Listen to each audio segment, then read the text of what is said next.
Welcome to Silicon Valley Impact, where business insight meets startup innovation. Brought to you live from Silicon Valley, California. Please give a warm welcome to your host, Brian Sparks.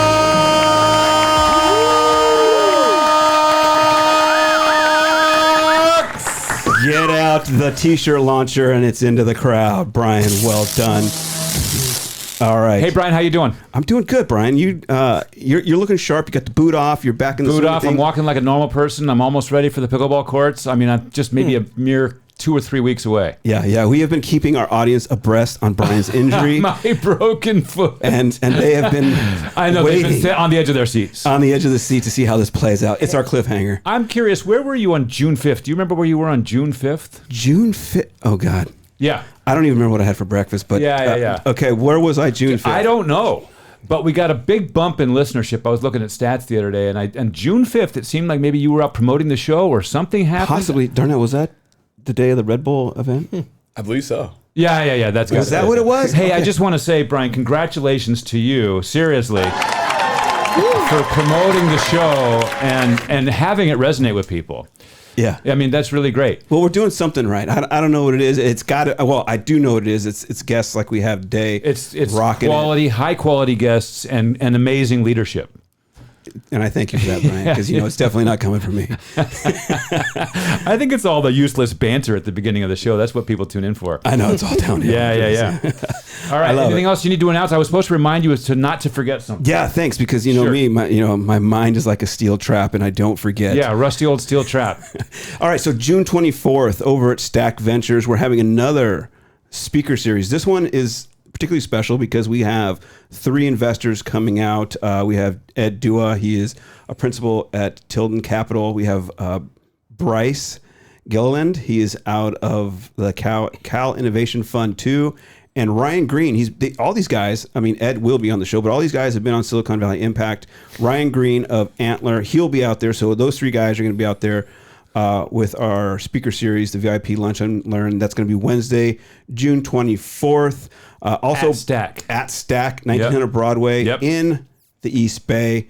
I also want to give a big shout out to Chris Croswell of MidFirst Bank. They are sponsoring this event. So again, come out, join us for lunch. There'll be food, and hopefully there'll be a little Red Bull, right, Darnell? Yeah, Darnell's going to be out there. Oh, yeah, that's right. I mean, for the people that are watching on YouTube, maybe they noticed, maybe they didn't, that we've got this big Red Bull trophy here on the set. Yeah, that's a teaser. We're going to talk about that in a minute. Yeah, that's a little teaser. So we're going to go down that rabbit hole in a little bit, but a lot going on this month. Got a full house today, but I think we've covered it all. But again, look on the Luma page, follow Brian and I on LinkedIn. There'll be links going out for that event on June 24th. And big thanks once again to MidFirst Bank for being a sponsor.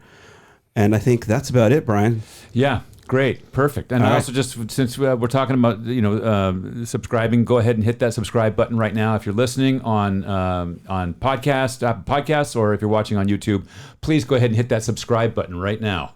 Yeah. Bing, bing, bing, bing, bing, bing, bing, bing. Thanks. Okay. All right. With that being said, I want to welcome everybody to Silicon Valley Impact. I'm your host, Brian Sparks, and that over there is my right-hand man, Brian Bernasconi. The purpose of the show is to have honest conversations about what it takes to build great businesses and communities so that you can make an impact within your own. Within your own, Brian. Within your own. Live long and prosper. Within your own. All right. Really, Brian. Get a hold of yourself. We're here. You got no boot on. Now you're free. And all right. How can I impact the world with this? All right. So let's bring in our great panel today. We're going to be geeking out on all things in the startup ecosystem. We have Darnell, Ziv, and Felipe. Again, in true Silicon Valley Impact fashion. I don't do bios, so Darnell, I'm going to start with you. Give a little quick intro about what you got going on. Tease us a little bit about this trophy that we got sitting in front of us, and then we'll work our way on down the line. Yeah, my name is Darnell Adler. I'm the founder of Lifeline AI. I'm from the Bay Area. I'm sorry, say it again, Darnell. You went quick. Oh, my name is Darnell Adler. I'm the founder of Lifeline AI. Lifeline AI, thank you. Yeah. I just want everybody to hear it. I'll let it go. I'm from San Francisco, California. I grew up in the Bay Area. I ended up going to a boarding school in Pebble Beach. Shout out Robert Louis Stevenson. And I ended up making my way out to University of Southern California, where I studied economics. And I found my passion for building and being creative, and then being surrounded by people who were just super innovative.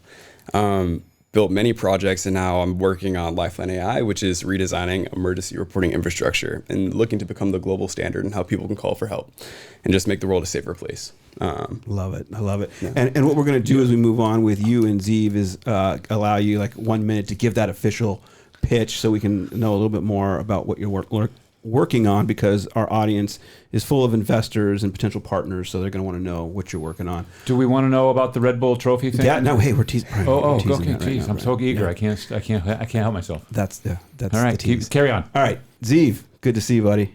Thank you, Brian. Super happy to be here. So my name is Ziv Lautman. I'm the co-founder and CEO of a new company called Greenloo, but I was born and raised in Israel in a very small family, you can say, that will really value impact and community. And actually, thanks to California, I was able to establish my first company in impact. I hiked some parts of the Pacific Crest Trail, and that led me to understand that I want to work on the environmental field.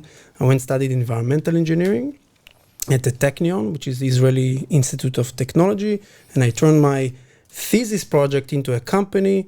It was called Breezometer. I moved to the US here in 2015 to launch all the US operations, raise money.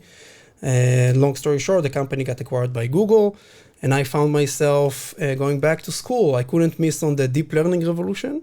So I spent the past 5 years doing a PhD at Stanford in Michael Snyder lab, working on early detection of diseases using wearable devices, Oura Ring, Apple Watch, Fitbit. And I just graduated actually a month ago, walking the ceremony. Walking this week on the ceremony, on the Commensarate, and launching this company now. Congratulations. And it went quick, but this is your second company. Yeah. Okay.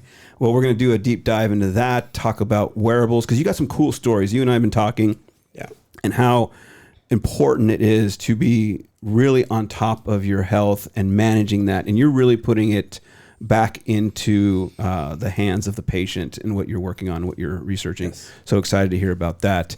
All right, Felipe, good to see you. Thanks for coming, man. I know you and I were talking yesterday. I said, hey, by the way, you want to be on the show? And boom, here you are. Absolutely. So thank you for having me here, Brian. So I'm Felipe Gurgel from São Paulo, Brazil.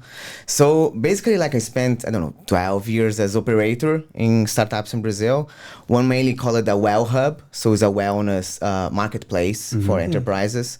So now it's headquartered in New York. But after 12 years, I wanted to understand more the other side, more like investing. So I came to the US 23 to do my MBA, and then I'm jumping to Actions Capital, where I'm at right now. So it's a venture capital early stage fund. So we do pre-seed and seed. Okay.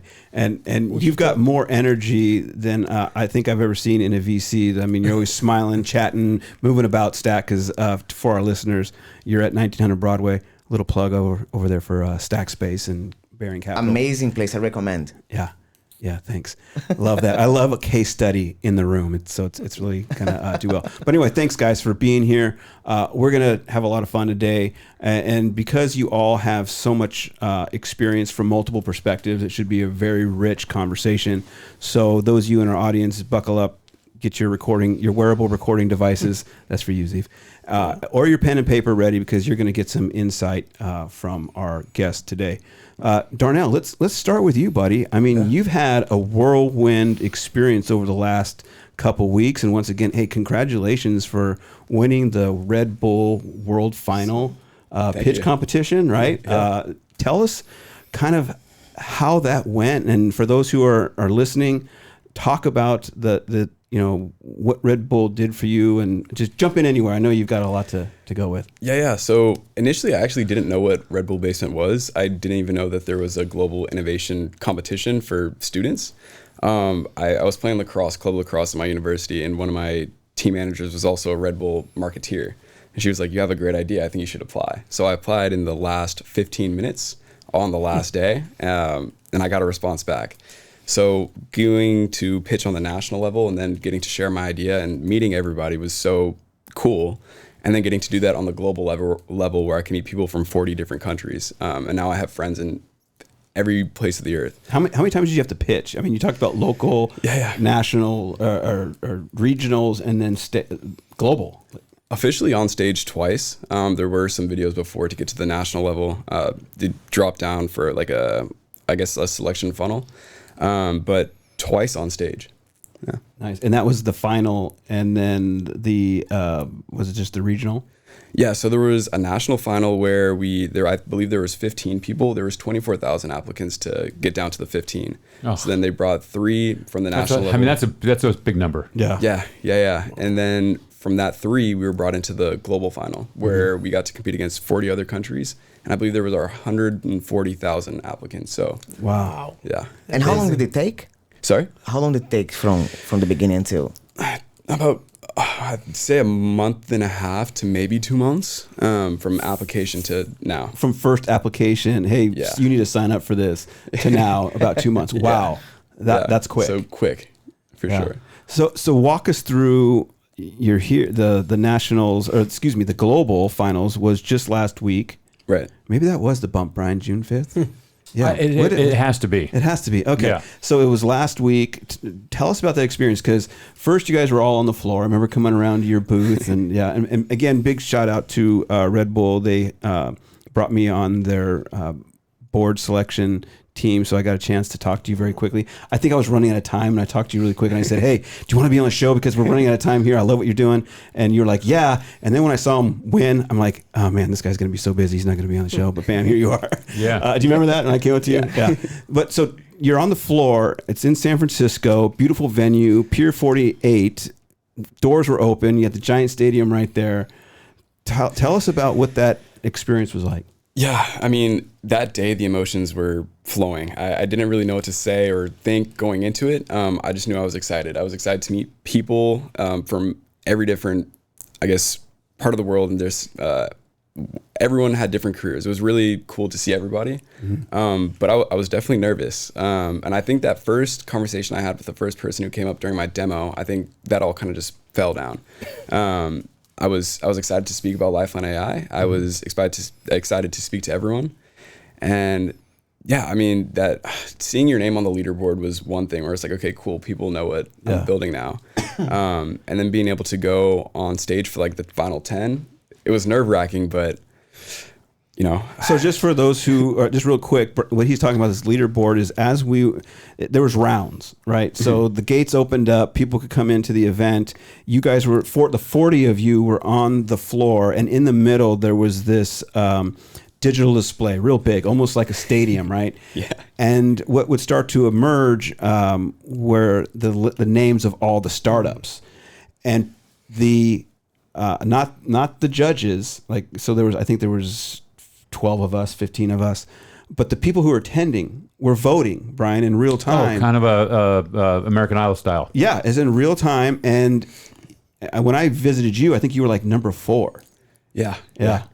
So you could see that kind of going throughout the first part. Go ahead, Brian. My question is, it sounds like the story that I'm hearing is that you hadn't spent many years or months or even weeks practicing pitching or being in front of crowds like this or honing that craft whatsoever. Like, you got tossed into this, like into the deep end with no prep.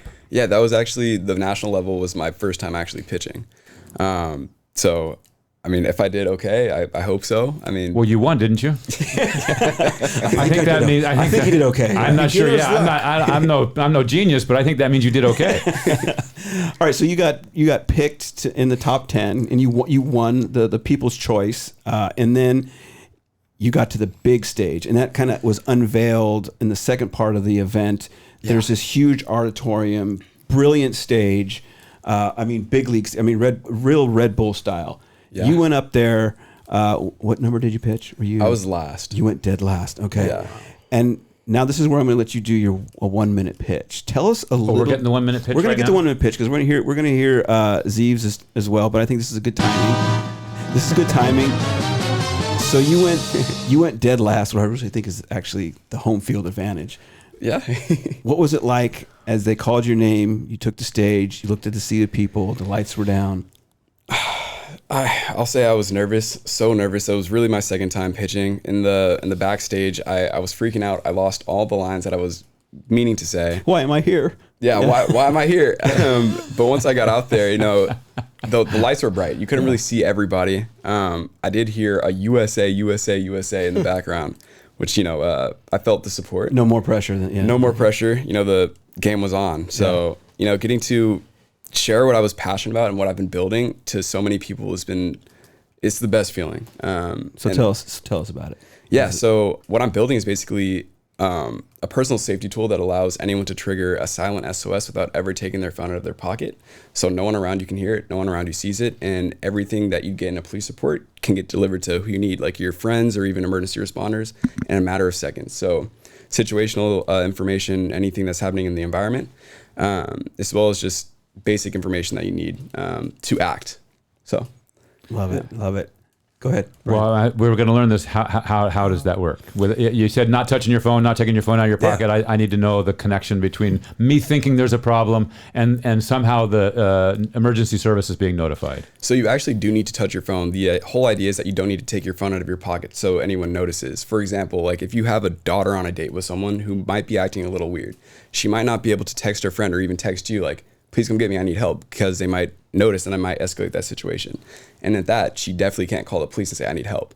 So the whole idea is to be able to give people a way out of sticky situations when, you know, existing safety tools fail you. Mm-hmm. And it's because existing safety tools really assume that you're in a position to use them, whereas Lifeline, we assume that you're not.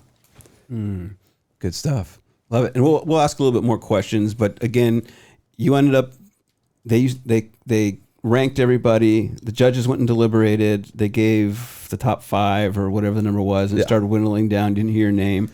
And then finally they said the number 2, and then they said number 1. They said, and from San Francisco, California, USA. Yeah. And they gave you, and I saw the video of you. You just put your hands, your face went into your hands. Like, were you just blown away?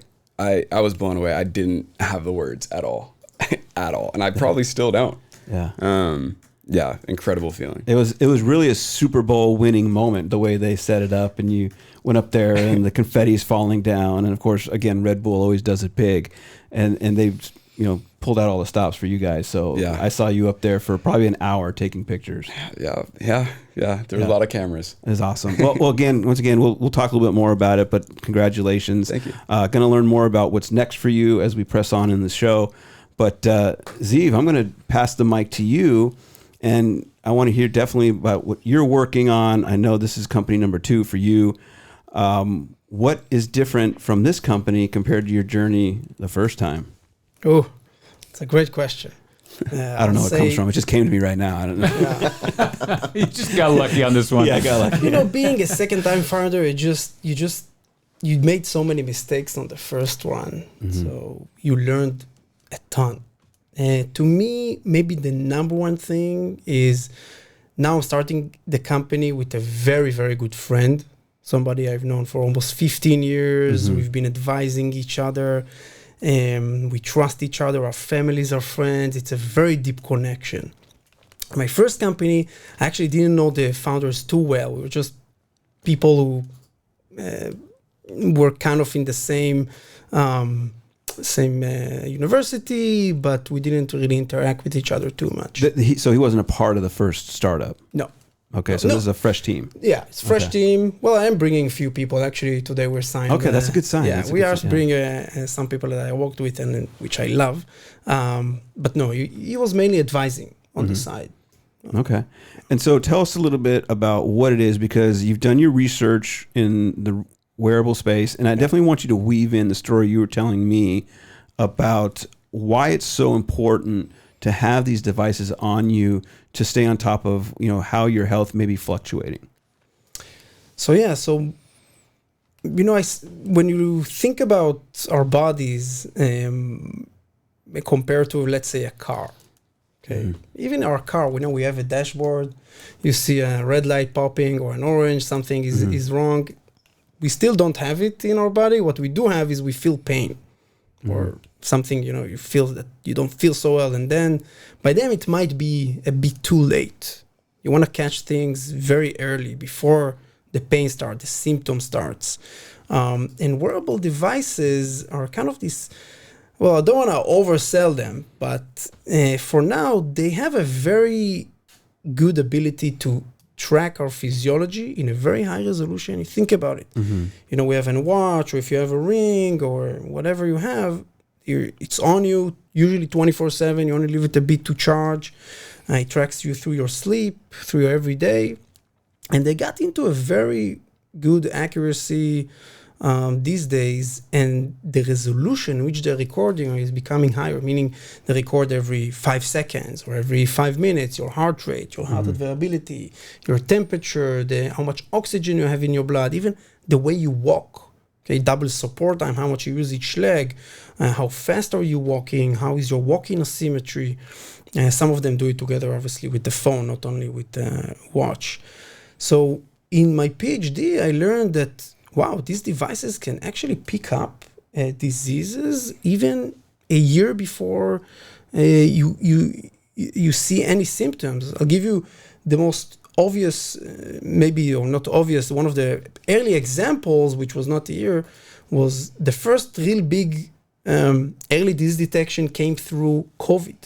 So my lab, it was before I joined, they showed that your wearable can pick up a small signal that is changing in your heart rate almost on the day that you got infected, up to 10 days before symptom starts, before you actually take the COVID test, this PCR test, and you get a confirmation. 10 days before. So it showed these early indicators that you had caught COVID. Yes, your heart rate is changing mainly during the night. You know, your body is fighting something and is working harder than it should. So I got to ask you, in your research, because I'm thinking of, you know, do I get the watch? Do I get the ring? In your humble opinion, what do you think? Where do you think I should begin? Should I get the watch? Should I get the ring? You put me in a tough spot. Earring, here. I saw your earring as well the other day. I got earrings on. Wow, okay. That's interesting. Yeah. Without giving any names, what would you think? I'll say, sorry, it's a bit of an annoying answer. It depends. Depends what do you want, right? If you into tracking your sleep, you know, maybe a ring is a better option for you. Just put it at night. It's just, you know, you don't feel it too much. If it's more sport, go ahead, Brian. athlete, Oh, I was thinking, Brian, you're looking for something that keeps you from ringing DoorDash at 11 o'clock at night. Is that what you're hoping for? Hunger pains. Yeah, how can I minimize? Yeah, my Maybe we just need a way to lock your phone. my can't- grazing habits. Yeah, but no, let's follow that thread. Let's follow the thread, because I honestly want to start doing a little bit better with my sleep. So you're suggesting a particular ring. What would be the symptoms that I would be able to track, or data that I'd be able to gather that would give me some feedback to help me, you know, just do better within my own? Within your own, Brian. Let's start actually not with the ring. Let's name it. Let's start with the Apple Watch, because Apple is kind of leading today in the, if you want, the medical applications. They were pretty early on a lot of the FDA approvals. So first thing you can get today is a notification about atrial fibrillation. Okay, what is that?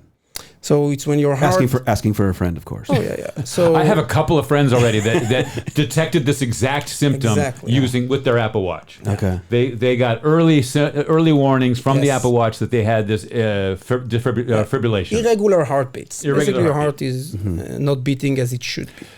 So you get a notification. I'm sorry, but and I want to hear the rest of your story. But I think sometimes, though, that, and I'm going down a rabbit hole, but Let's do it. These guys are in their 50s, and they get this notification that there's something's, you know, irregular about their heartbeat, and they freak out. You know, they're like thinking, oh, this is heart attack city. Like, I'm on my way out the door right now.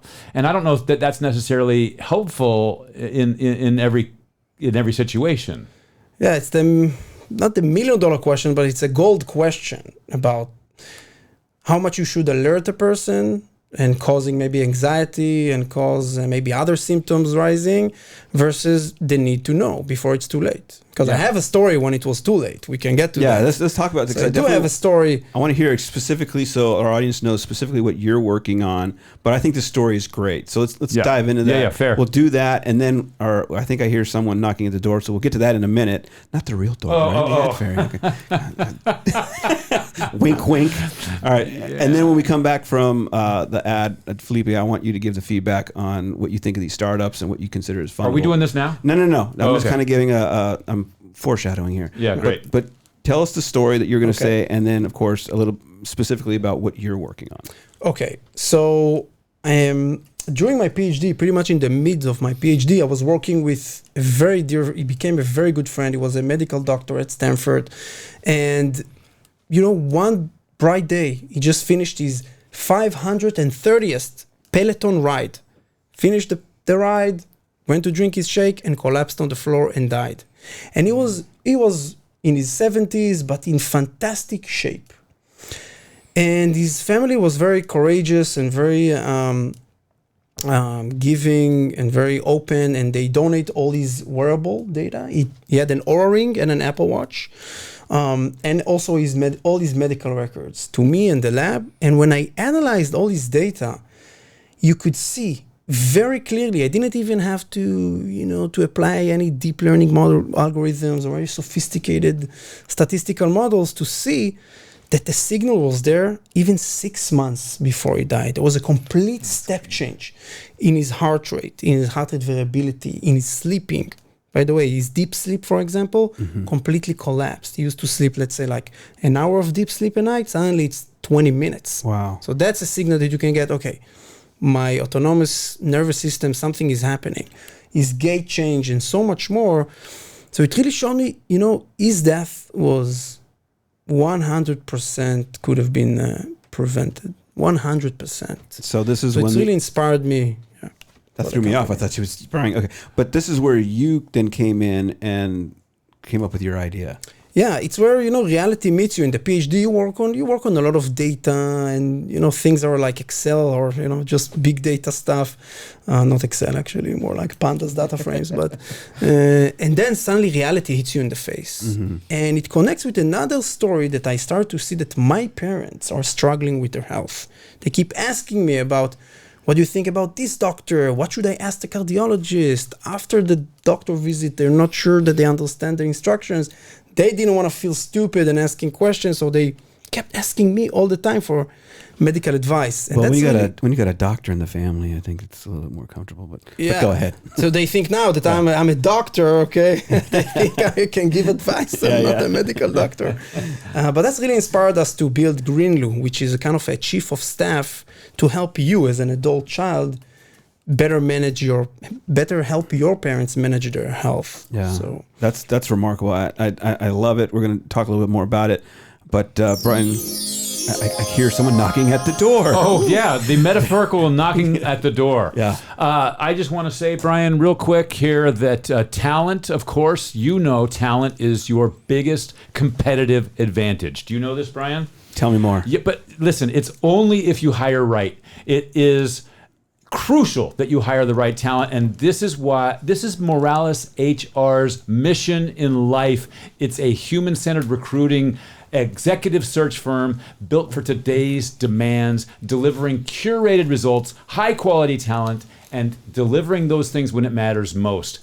From full-time to contract roles across North America, Moralis HR connects you to the talent your company needs now. These are real people with real experience and real results. So if you're falling behind on hiring, or if you're frustrated by low quality candidates, you want to go to moralishr.com right now. moralishr.com. Talent is your biggest competitive advantage. I love it. All right. Well done. Thank you, Brian. And out the door. And there they go out the door. There the ad fairy goes out the door. Out the door. So, Brian, in the future, when I say someone's knocking at the door, I'm not good at code. I don't speak code, dude. All right, big thanks. I'm a little bit on the spectrum. You got to just tell me what's going on. I love how you literally almost got up when I said it the first time. No, there's somebody at the door. I got to fix that.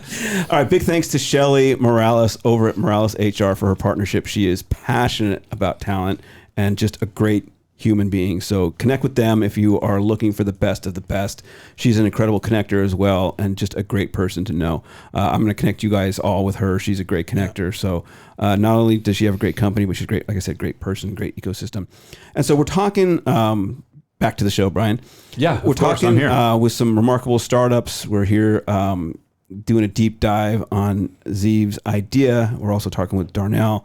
But I definitely want to come to Felipe real quick. We'll come back to Ziv and Darnell real quick. But Felipe, you've been patiently over there waiting, chomping at the bit, listening to these startups. But from an investor's perspective, give a little feedback on what you're kind of absorbing at this moment. And, as an investor, what do you see as fundable? So whether you're just in general, talking about startups and what you like to see and what you see in these startups, where do we start to begin to think about fundability?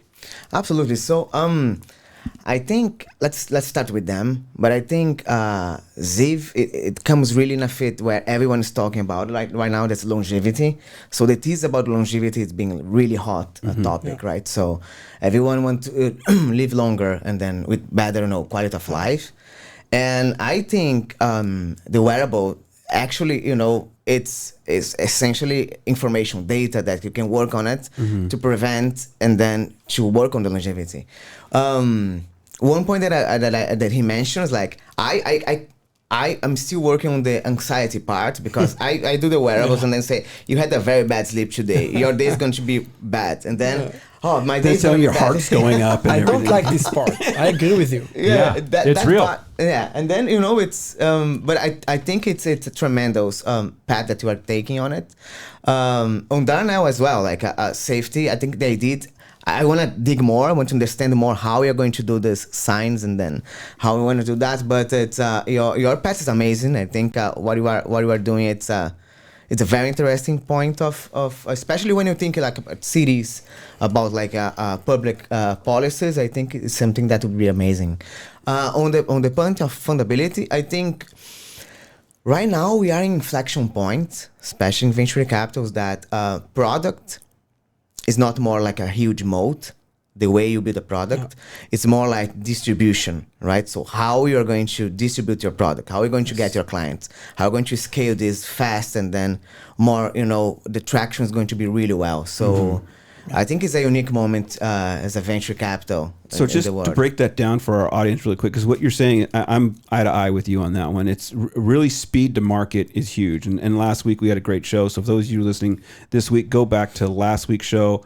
We talked to a group of panelists that were in corporate on go-to-market, sales, and partnership. They're from Uber, they're from 11 Labs, and On.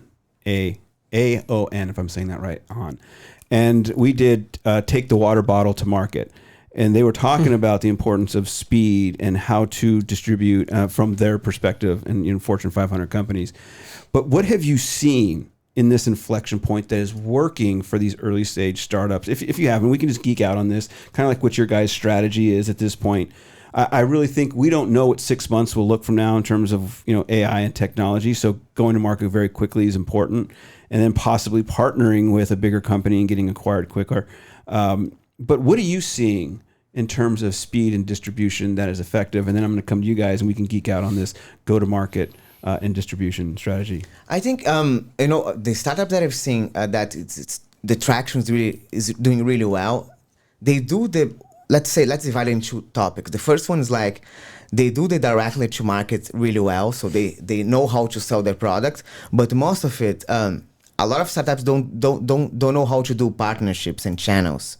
And then how can you leverage like other companies' sales team to sell your product as well? Mm-hmm. So let's say in your product, how can you understand other players that also sell complementary product as yours to put your product as a complementary offer for the solution. So, how can you scale you have always think, how can I multiply my sales team without actually hiring sales team?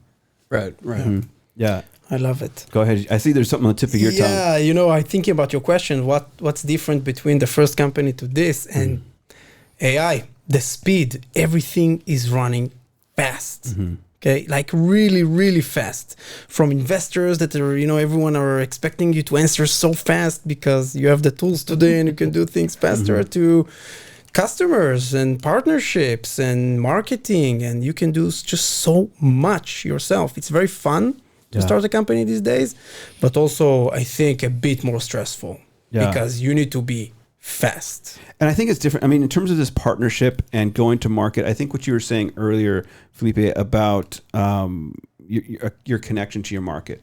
There's this thing called founder fit. And I really think you're in a good position for this. I saw a company this morning.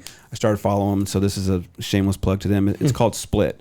They're out of Southern California, and he designed an app that helps split the bill. So if we all went, to lunch together and we go, hey, let's just split it, I would just take a picture of the receipt, and we could split it, and then you don't even have to be on the app. I could just send it to you and it's taken care of. I thought it was really cool. But what he would do on his socials is he would just go to dinner with friends. That was his marketing and show people how they do it. And then he's partnering with the restaurants, and he made it really simple. And so this idea of the founder being close to the market and having founder fit is changing as well. So you don't need to go. I mean, you should learn how to partner with well-established companies to distribute your idea. But there's this social capital that's up and coming from what we've become known as influencers and social media that's really taking storms. Have you considered going to market in this? Yeah. I mean, Darnell, what are you doing in the early stages to take your product to market? 100%. I feel like when you're dealing with people's lives, which is what I'm doing, you need to build that trust, and that takes time. It takes time to do that. So I have partnered up with university student organizations, for example, at UC Davis or even LMU, building that trust off small to where we can now go to these, like the institution in general, to give them our product. But yeah, I've had a lot of people, especially with the publicity of Red Bull Basement, from all across the world who want to partner up and use this, from insurance companies who are looking to supplement what they already have with Lifeline, to universities who need another tool for student safety. There's been a lot of people reaching out, and I believe a big stat is just like, doing surveys, understanding like who needs it. And for example, like 2 days before Red Bull, the event, I took a survey with 137 people, and 99% of them wished that they had a safety tool like Lifeline AI. So being able to, speak with the customer, understand what they need, as well as, 100% just building out what they need is really important right now. Yeah. And so, Felipe, I want you to continue your train of thought in terms of what's fundable. So you talked about partnerships. You're seeing that. What else? And speed and distribution. What else are you seeing if someone comes to you with their idea in this inflection point? What are other markers that this is a product that I find worthy? So like we are early stage fund, right? So we like invest in PowerPoints sometimes. So I think in the end, all goes to the team, right? So we understand like about the founder. We want to understand like his past, what he was looking like, when he was growing up, where he got the idea, what he's passionate about. We want to always get like obsessed founders that's thinking about 24/7 about what he's solving. Like in my what I'm doing right now, like I'm thinking about 24/7. So I want also the founder to think about that. That's also one of the reasons, like one of the strategies we do is that we go for like co-working places after 6, 7 p.m. on the weekends to see who founders is working, So they are obsessed. They want to solve the problem. So I think that is the perfect profile that we are looking for. That's why I see you down in the co-working space in your jammies walking around at the middle of the night. No, I'm just kidding. No, that's a great I mean, all VCs have their unique strategies. And yeah, if you're in an area where you can see them when they're not ready, putting on their best face, then yeah, you can learn a lot. And I definitely want to come back to what you said about learning more about founders and due diligence, in particularly, and what are the things you look for as you kind of peel back the layer with the team, their background. I'd be curious to kind of see behind the scenes. Yeah, behind the scenes, what you look for in due diligence. But I have to. Oh, Brian, there's that knock again. I just heard a little bit of a lull there. For just a second, I jumped in to give you to let you know that there's somebody at the door. Perfect. And so what I'm hearing in my ear right now is that Stack Ventures is transforming. Stack Ventures. Oh, is transforming real estate into a full stack ecosystem solutions for the East Bay residency and global startups, backed by Baring Capital.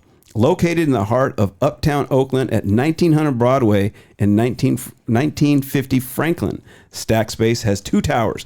Make that 3 towers. Oh, wow. With over 1.6 million square feet of luxury living, event space, resort-style amenities, EV mobility, office space, as well as a data center. And access to one of the biggest startup communities in the Bay Area. Check out stackspace.com. That's STAK, stackspace.com for more. Well done, Brian. Thank you. Thanks.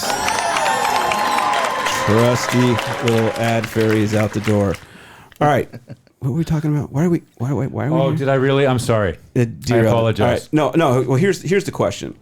I ask everybody this. It's really one of my favorite questions to ask people.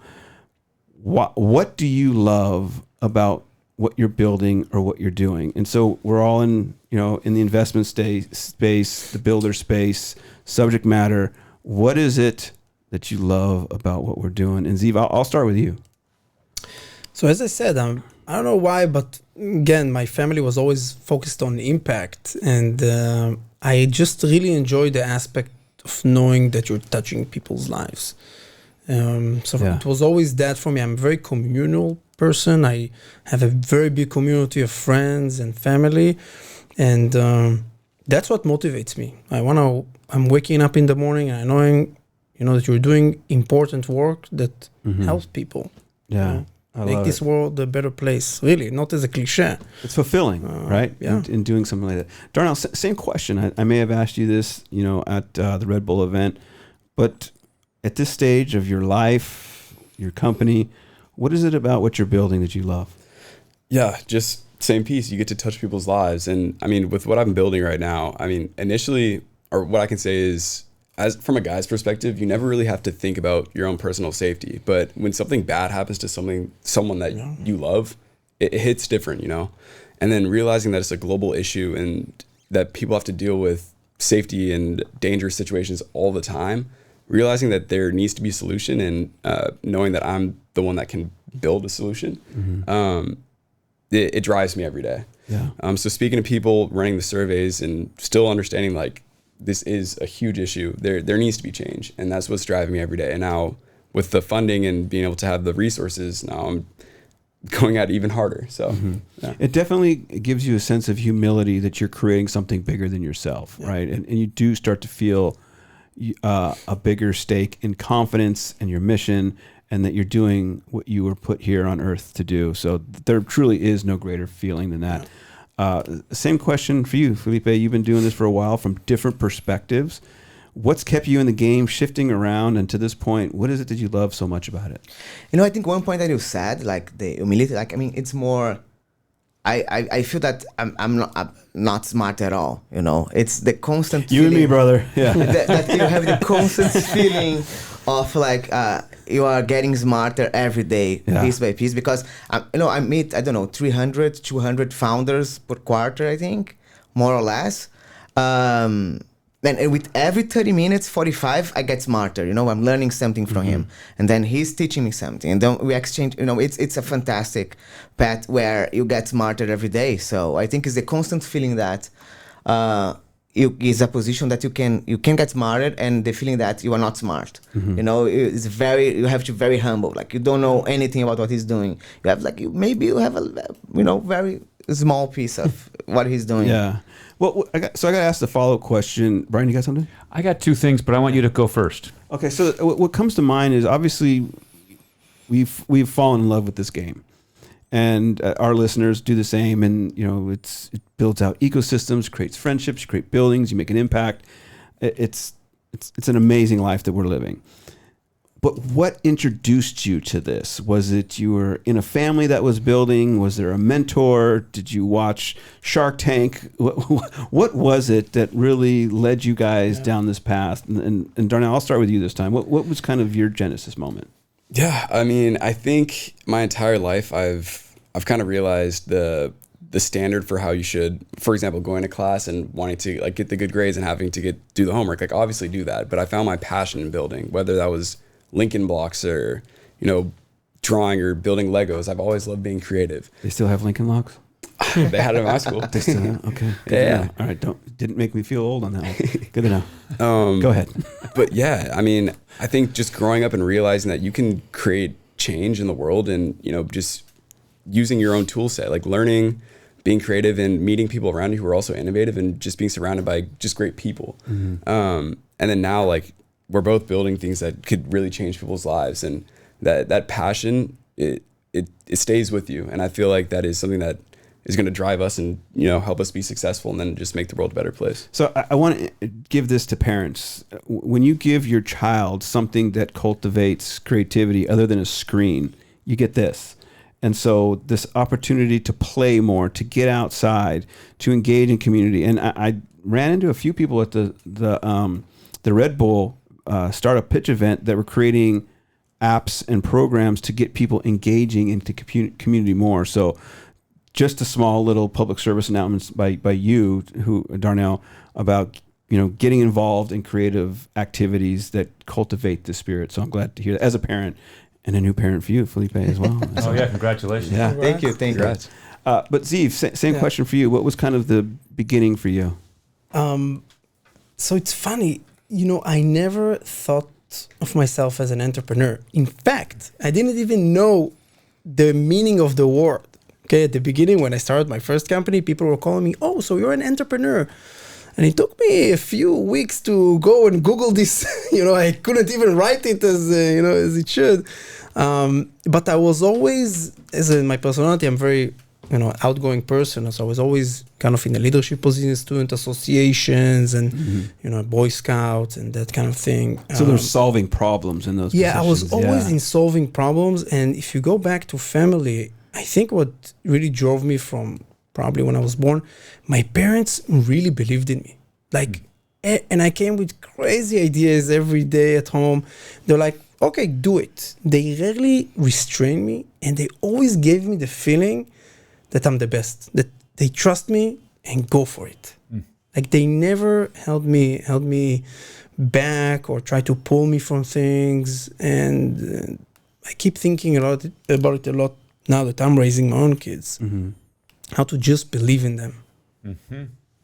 I love that. I deserve to be here and I'm worthy of being here, and whatever I don't know, I can learn. Oh, thanks, Mercedes. Always good to hear your insight. Nice to hear her every once in a while. Yeah. I mean, that's huge. You got 4 kids. We learned that before the show, and I think that's a wonderful gift to be able to give your children. Yeah, and by the way, Mercedes is a 15-year-old who was on. She the was show. 15. Now she's 17. Yeah, probably. yeah, that had a startup. So probably our youngest startup who've been. And she had that same attitude, right? I deserve to be here. I belong here, and if I don't know something, I'll learn. Yeah, it was great. So it stays with you.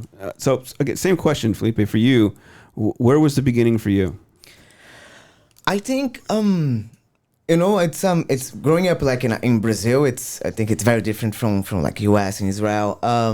But I think what got me to move from like big companies, traditional companies, to startups was actually, I think, the idea to solve a big problem on that time. So it was 2012, the first time I entered a startup in Brazil. And then what kept me going on this game was actually the people was very inspiring, because to work with founders that are passionate, you actually, like, when you are an operator, not a founder, like, you work in his dream, and then suddenly his dream becomes yours, you know, and then soon you are sharing the same dream together. So I think really, like, what caught me going on this journey was the people that I was working on. I'm very people driven, so with who I'm working on it, it's really, like, you know, inspiring me. Yeah, I like that. We've had a lot of different people in the show, and I ask them all this question, like, where did it begin for you, and whether it's, you know, in the family, or it's creativity, or it's just pure hustle. A lot of people come, you know, we've had people in here who come from broken homes and lived on the street, homeless, and had to hustle. And so whether it's that end, or you had those encouraging parents, the path to creativity, I believe is 2 things. One is the state of curiosity, and the other is to be a problem solver. I also believe that the deep superpower of those who succeed in this space, whether you're a successful VC, subject matter expert, or the builder, is empathy, because you can see what the market needs and you solve the problem for them. Sure, there's those who build a great product, but yet they don't see beyond this is a great product. I've been on many panels and I've asked founders what keeps you up at night, and what I'm listening for is the dovetail of two different directions. One, I want to know who's product focus. That's great. You're building a great product, but usually when the other end of the spectrum, they say, I'm obsessed on the problem. That's when you start to see that they're going to figure this out no matter what, because on the other end, there's someone who is struggling with health, someone who may need safety, somebody who may need a solution for a better life. And I think those entrepreneurs are the ones who do really well. Now, obviously, there's going to come times where it's like, I need to fix this product, and you are focusing on the product. But for the most part, the big question is there's somebody hurting, and actually the hurting in the background was them or a family member who had the original pain. So love to hear you. Nice, dude. Yeah. Thanks, Brian. So, all right. With that being said, go ahead, Brian. You had a couple. Yeah. I got a couple, and they're callback questions. So, Brian, if you think that I'm being too like, oh, this is about me, I have a quick question. One's for Ziv. This is back to the sort of the original kind of question about what he's doing, but I'm just curious for people. I think you're the same, maybe, Brian, where I'm not a data-driven guy. Right, and this story that you've told about a guy who's finishing his Peloton ride and collapses, and could have known the signs. Is there anything on or is this what you're working on? A product where for people who don't want to pore over data, we don't want to get into the very sort of fine-grained bits of data. Is there anything that is more like just simplified and overarching or easy? A better interface for people that aren't really into spreadsheets and things. Wow, you're spot on. That's exactly one of our first things we're working on. Yeah. We're actually working on a cool WhatsApp integration where you can you get text messages and no spreadsheets, no fancy dashboard, really what you need to know about your health based on your wearable. Yeah. So it's coming. You're going to be the first customer. I would like that. I mean, seriously. Less than a week. I don't think it's. Oh, really? In less than a week? Yeah, definitely. Then I will be happy to be your first customer. I'll be beta for you. I'll send you information. I'll call you. I'll let you know what's going on. And if I die, you can have all my data. I'll remember that. Be careful. Yeah. No, I'd be happy to donate my data to science. I think you're working on something that's really useful, right? I mean, because we can prevent stuff, and I think especially men like to bury their heads in the sand. Exactly. That's they also what the don't want to research talk shows. about a problem for fear that somebody's going to find out, and then they're going to have to go to the hospital and take time out or whatever, and or people are going to think of them as being, handicapped or weak or whatever. So anyway, a week from now, I'm totally in. Question number 2 is for Felipe. We had talked a little bit about the distribution problem, and I think that in that distribution equation, the problem is tons of noise, very difficult to get clear signal, and the unicorn is how do you become a household name or become at least available to people who need you and want you but don't yet know about you. Do you have a solution for that? I mean, have you seen certain channels work for other founders that they could go to and say, oh, these strategies actually work? I mean, is that possible to kind of synthesize that here and now? Let me try. I think where it works when your product is complementary to other companies' product. Let's give you an example, right? So let's give you an example of health insurance. Health insurance is, let's say, it's more a commodity, right? Like, you pay, you get your allowance, you can go PPO, you can go to a certain hospitals. But in the end, a broker that are selling health insurance, even if you go like Marsh or Aon, they're selling a commodity. What else you can put him to differentiate himself? Like, so he can offer to the client is embedded in his solution, so it can make sense. So let's give you an example, like a broker is selling like life insurance. It's a commodity, right? But if he sells life insurance embedded with his solution, make more sense.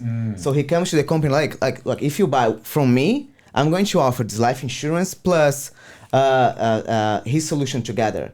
So it's complementary. And then, by the way, I'm going to pay for you because I'm going to get from my commission some part of the premium that we have, and I'm going to pay for you his product. Yeah. So that's it. And then you can scale the differentiator model for other companies' sales team to sell your product together. All right. Make sense? Yeah, that makes sense. That's great. Thank you. Yeah. Thanks for indulging me, Brian. No, that was a great question, but I think that's how a lot of founders need to think. I was at Innovate last night, the Italian incubator, and they had a cohort coming through, and I was talking to them about the importance of providing value to their market that's not really related to their product. So let me give you an example. If you're going back to the insurance thing, right? If you are selling insurance, but you're passionate, that's why I asked the question, what do you love about what you're doing, and get to know people. But if you're also passionate about mountain biking, and you then go about talking about the great places to ride, the great bikes to have, and you're providing this information, people get to know you, but on the side, you're also saying, you know what, hey, I'm passionate about health, and I also sell insurance. So you're always selling, you're stacking value for your customer, and the partnerships are the same way. When you can think of different ways to bring value to other people's customers or other people in general, you're not always just selling feature. You're not obsessed on the product. You're obsessed on solving problems for other people, and you want to see them succeed. That builds trust. Yep. That builds community. And then, for instance, even for you, Ziv, like health insurance, the incentives are reverse.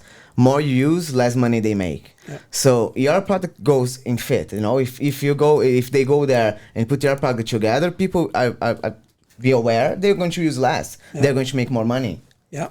Yeah, I'm on it. It's great stuff. So we're getting close to the hour here, but we can't keep going. But I got to ask, as we get closer to the end of the hour, what's next for you guys? What's on the horizon? You're still building, you're going to market, you're developing partnerships. And Darnell, I'll start with you. You're still riding the high and the wave of the big win. And again, that's incredible.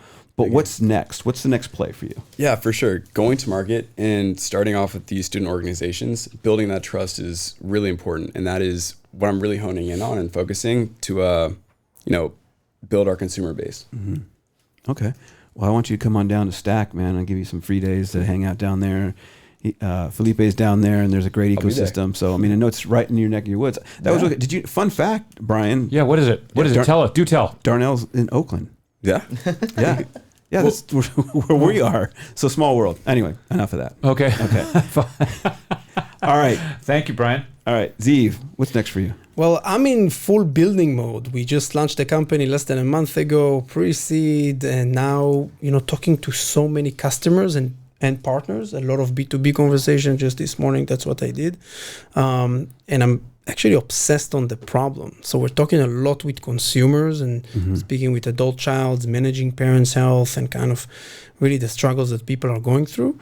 And we have a first product launch in less than a week, and then the bigger product, hopefully by July 1st. We just onboarded our first software engineers. So full building mode. Things are happening. And that's just pure fun.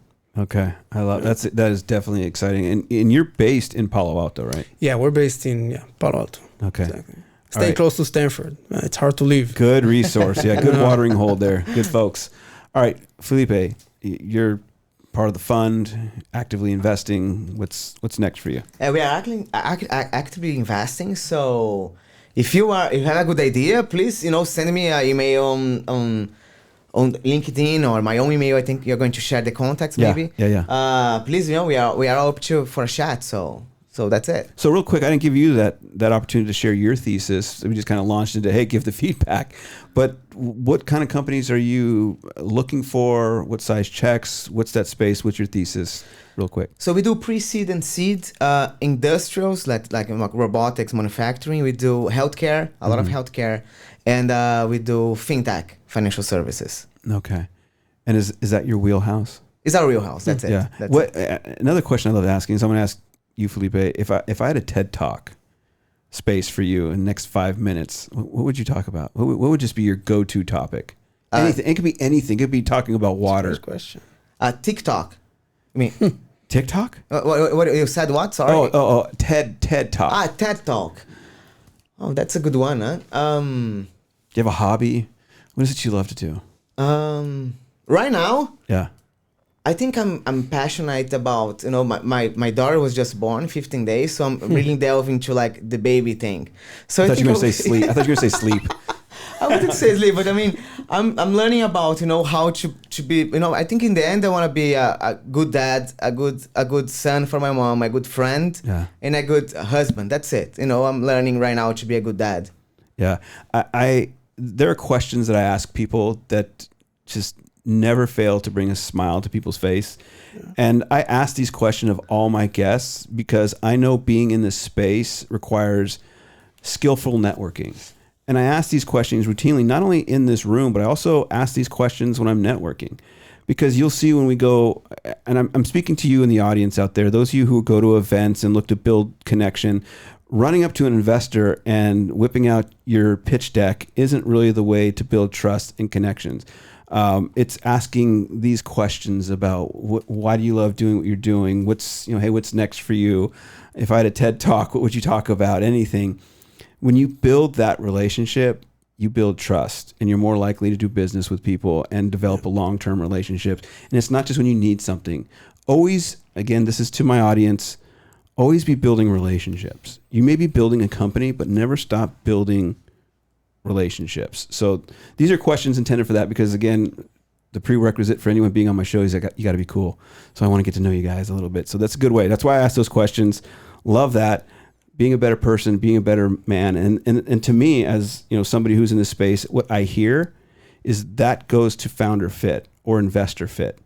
So if you're a founder and you're looking for a good investor who's a fit for you, you're going to want to ask these questions. If you're an investor and you're looking for a good founder fit and a good team to invest in, you're going to want to know these things in due diligence. And I know I said I'd come back to that, but we'll see if we have a little bit more time. Ziv, same question. If I was going to say, hey, TED Talk, you can talk about anything you want, what would it be for you? First, it's an amazing question. I'm going to borrow it now for the future. And I agree with you on the relationships. Number one thing, again, community. Mm-hmm. Well, I'll probably talk about Anthony DeMello. Have you heard about Anthony DeMello? I saw your LinkedIn. That's interesting. I'm a board member in Anthony DeMello. Anthony DeMello. Why does that name say what?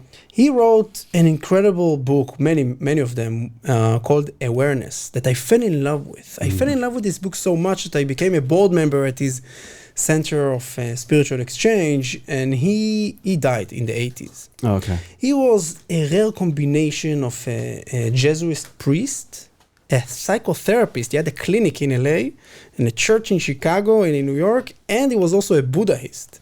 Wow. And he borrowed from all these three very maybe different religions, if you want, and he was enlightened. He just really understood what life is about and how to live a life worth living.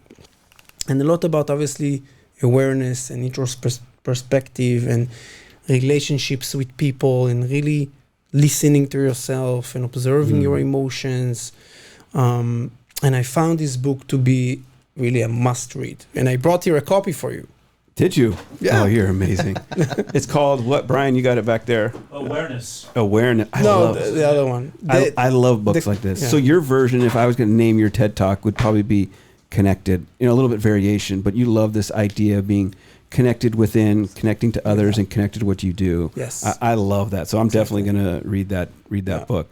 There you go. And that's a whole nother topic I love talking about, so we can talk again. Next about that. podcast. Yeah, next podcast. All right, Darnell, same question. You got a TED Talk coming up. What are you talking about? Yeah. I mean, very similar. I think the power of a network and the power of community. I think, your community is who makes you. And people don't realize, I think, sure, you can look at your LinkedIn, you can see how many connections you have, but it's really like the people in your inner circle who can really help you achieve whatever you want. Mm-hmm. And I think it's really impactful and it's really powerful to know, you can go lean on someone if you have to. You can go help somebody else. And what I'm building and what we're all building is your network. How do I say this? For example, your network can literally save your life. Yeah. So yeah. I'm curious, Darnell, what if your TED Talk was what I learned from on the lacrosse field that prepared me for entrepreneurship? Would there be anything, any nuggets in there for us? Yeah, I think you have to have a short-term memory. I mean, I play goalie, so I mean, you get scored on a lot. Dude. Yeah. Wow, that's true. That's got to be. Yeah. That's nice. You have to be okay with failing sometimes, and I think, I mean, you have to be okay with failing and just having that short-term memory, being able to say, okay, look, like, I'm going to go back harder this time. The next ball won't hit as hard, it won't hurt as much. Yeah. It might hit hard, but you still have to be ready for it. Well, for our audience, I definitely want to circle back and I'm going to eventually ask you all, how can people connect with you? But I left this question hanging for you, Felipe. Due diligence. Now, these are conversations. We're getting to know each other, we're going deep. For those who are listening right now, who will soon be going through due diligence, or maybe they won't, right? What are some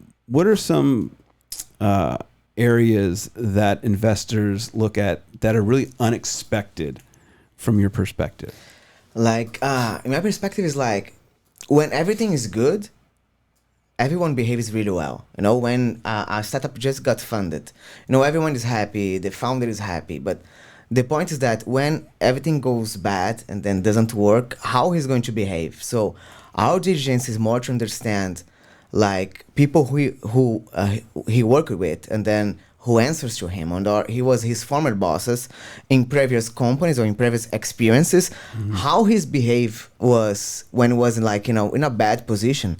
So what we normally do is like, we ask like, can you give us some referral, people to call to tell about you? And then normally they're going to give people that is going to take good things, right? So what we do, I cold calling people in LinkedIn that work with him, and then to talk, and then to get like a transparent opinion without any bias. So it's normally what I do. So top of mind for all those who are listening is know yourself, right? And build that trust with your investors. Because that's, in early stage, that's really important. Obviously, if you're in an A round, B round, and later rounds, the data is top. But we're talking from the perspective of most of our audience who are early stages.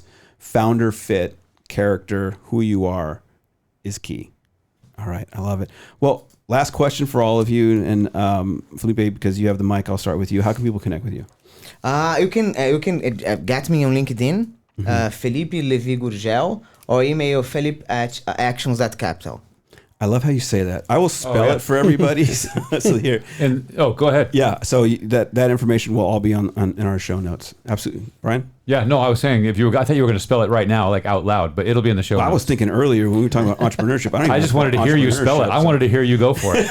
It's right in front of me. Yeah. All right, Ziv. Same question. How can people connect with you? For me, the best way is probably through LinkedIn. If you're in the Bay Area, though, and you want to come and crash into a Stanford course, I'm teaching the wearable class, or I'm always happy to have people as guest lecturers or just as a guest and listening. So you can also email me at my Stanford. I'm sure you can find it online. Nice, love it. And finally, Darnell, once again, congratulations to you on your big win. It's super exciting.